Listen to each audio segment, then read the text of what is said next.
In today's video, I'm going to be talking to you about why I invest in dividends and why I personally believe that dividend investing is absolutely amazing and can really change your life. So first off, a dividend is what a company pays, or at least what some companies pay, when you invest in their business. This is coming out of their profit that they make every single quarter or maybe every single month, depending on the stock.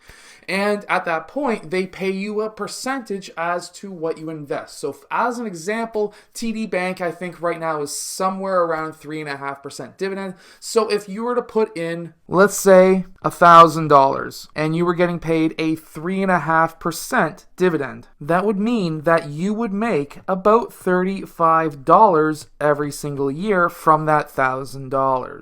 Meanwhile, if you were to get, let's say, instead a 5% dividend, for example, CIBC is somewhere around that range, you would actually get around $50 per year. And at that point, you would then be looking at that divided by 4. So let's say an average across the banks is around 4% on a $1,000 investment.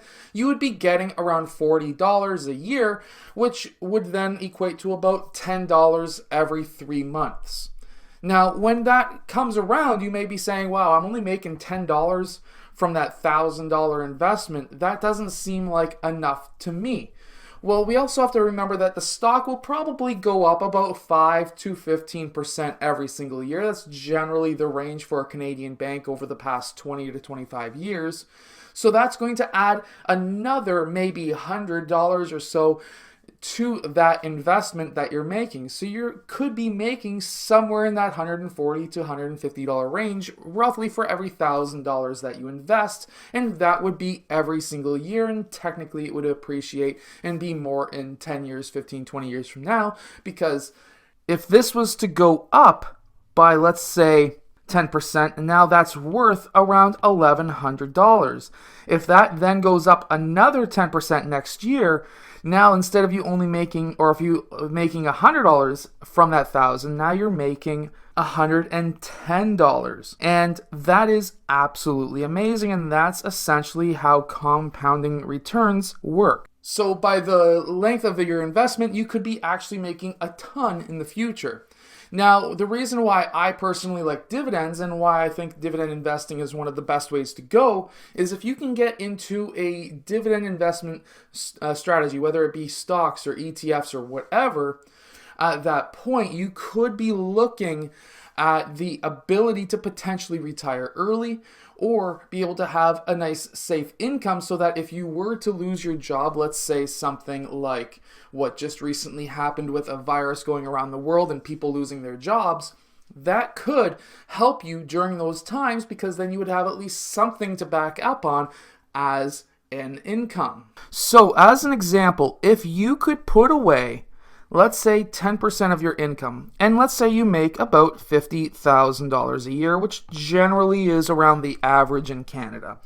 If you were to put away $5,000 per year, you could conceivably, as dividend income, make roughly around $250, which may not be a lot.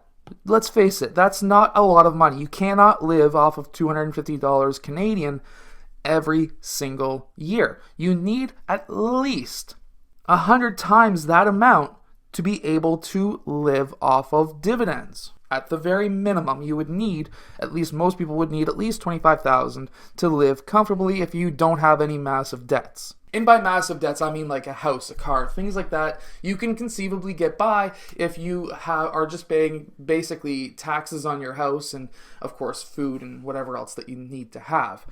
Now, that is, of course, looking still unattainable to retire on dividends because you'll technically need to work 100 years to be able to afford that if you only put $5,000 away. However, if we start looking at it and see the compounding effect year over year over year, and if you're looking to maybe 15 years out or 20 years out, by the time, if you started at the age of 20 as an example, you could conceivably potentially retire when you're in your 40s. However, that takes a lot of attention when it comes to what your investments are. And of course, you could retire early depending on the type of investments that you can make.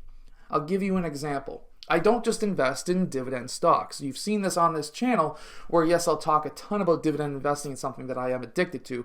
However, I also invest in companies like marijuana companies, as well as different tech companies, as in Apple every once in a while, even though they do pay a small dividend. And then I also invest in Tesla. I really like Tesla, and I think they're going to be going to the moon, essentially, when it comes to their stock price over the next 10 years. They have so many things going for them that I don't think anyone can really bet against them. So when it comes down to it, you need to have a growth strategy. You need to find stocks that you know, that you understand, that may have a high growth potential, but at the same time, look for that safer dividend stock so that you can have some income when, of course, the market dictates that you may lose your job or whatever else may happen. So this is kind of a nice safe haven to be into if you wanted to have some stability in your life and not have to worry about bills being paid all the time, because let's face it, when it came to people losing their jobs, and let's say maybe you might have lost your job, who knows? And how would an extra maybe $300 or $400 or $500 a month be if you were in that situation again? And if you find that, hey, that $300, $400, $500 extra could have been beneficial to yourself, then at that point you would have been totally fine. But it all depends. Everyone's situation is different. I hope that this video has kind of helped you. If it has, hit that like button, subscribe, and I'll see you guys again next time.